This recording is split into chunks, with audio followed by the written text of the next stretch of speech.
Alex Moss, and I am doing my expository speech on destructive relationships. So I'm here to tell you why destructive relationships are hurtful and can be rude and can be sad. My first topic that I am going to introduce you to is tragic relationships, and tragic relationships date back to the very beginning. I will be showing you that every tragic relationship is different, and they can be in any time period. Tragic relationships can mean different things, from someone dying to someone getting hurt. Can mean anything really. My first example is the tragic story of Tristan and Isolde. The tragic love story of Tristan and Isolde took place in the Middle Ages during the King of Ring Arthur. When King Mark sent his nephew Tristan to Ireland to ask for Tristan and Isolde's hand and escort her back to Cornwall, Tristan and Isolde fell in love. Isolde went ahead with the marriage to King Mark, but continued to see Tristan. Isolde, as soon as King Mark found out, he banned Tristan from Cornwall, but forgave Isolde. Tristan moved to King Arthur's court and later to Brittany, where he met Isolde of Brittany. He was attracted to her because she reminded him of his true love. He married her, but did not consummate the marriage because of his love for the true Isolde. After falling ill, Tristan sent for Isolde, hoping he would be able to cure him. The returning ship's sails would be white if she agreed to come back, and black if she did not. Isolde, seeing the white sails, lied to Tristan, telling him that the sails were black.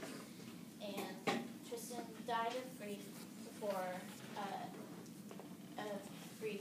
Isolde could get to him.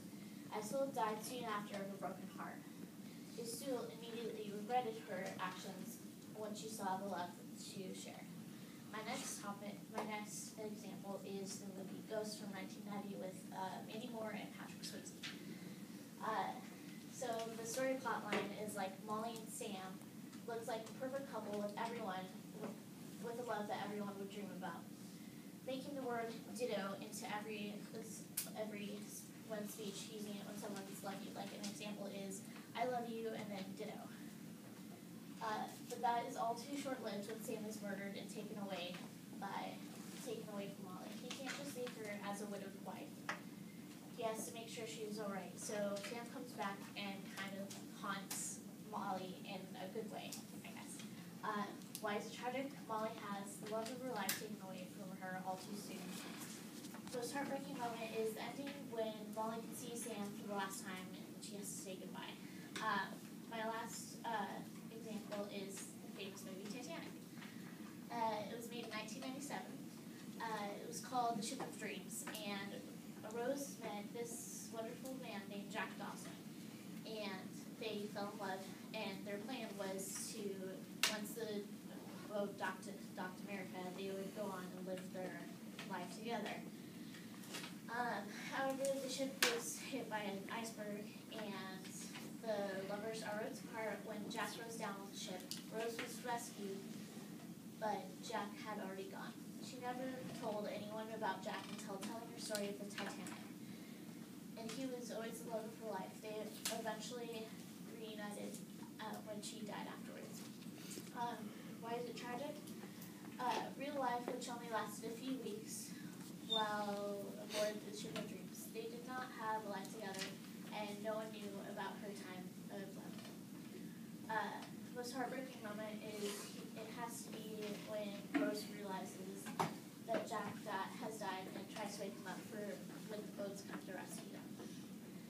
Most heartbreaking quote is, "A woman's heart is an ocean of secrets." The conclusion to that is that concludes the tragic relationships. They can mean someone dying or someone getting hurt. It depends on the situation. Every situation is different. So moving on to my next topic is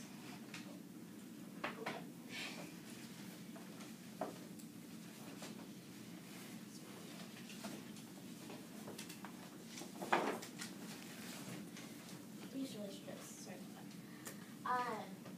So introduction to these are abuse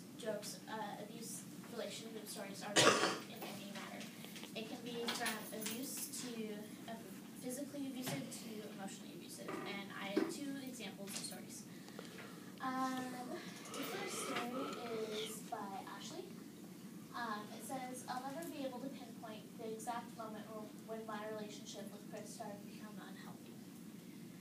It could have been as early as the first time that they met. It could have been the first time he criticized my weight. It could have been when he started controlling who I could hang out with and who I could not. It could have been the very first time he called me a stupid bleep. Really, at this point, it all becomes a big blur of screaming names, calling suicidal threats, and not to mention one very unhealthy pattern of fighting and making me. With each fight, the emotional abuse became worse and worse. With each honeymoon period that followed, he'd tell me things would be different this time, and I would believe him. I thought that our life could conquer anything. Eventually, I became convinced that I was just not, I could just not do it. So, the story is like she falls in love, but she can't because he takes away like all of her family, all of her friends, and he wouldn't let her eat and all that. So, let's get the next story. There's a health quiz on how, like, if you can tell if you're in an abusive relationship or a physical or an emotional one. So my conclusion is that all abusive, physical, or emotional are bad, and you can get help. Just reach out to someone. Really. My next sentence is funny. So this one is by Girl 331. I don't know if this was when I was like 10. Hey, it was the 80s. I had this girlfriend who insisted I take her Cabbage Patch doll to school. Now, I did not want to do that, but I did anyway. She was kind of a bossy. If I didn't do it, then it meant that I didn't love her. Now, during lunch, I accidentally spilled my orange juice, which I'm thinking, but you guess it, the Cabbage Patch doll.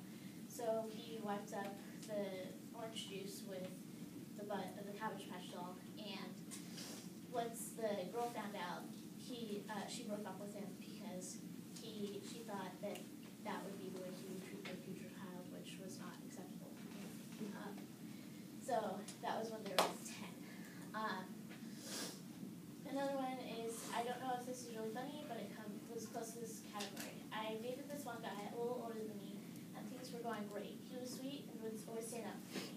Things went bad one day before our 2-month anniversary, when it was field day. I was in 6th grade. He thought he was best at everything and wouldn't let anybody else participate in competition. It got to musical chairs. He asked musical chairs, baby game. And it was our team's turn. He was walking in front of me and we got to a corner chair. They stopped the music, I sat in the chair, and he fell out. I laughed. What else was I supposed to do?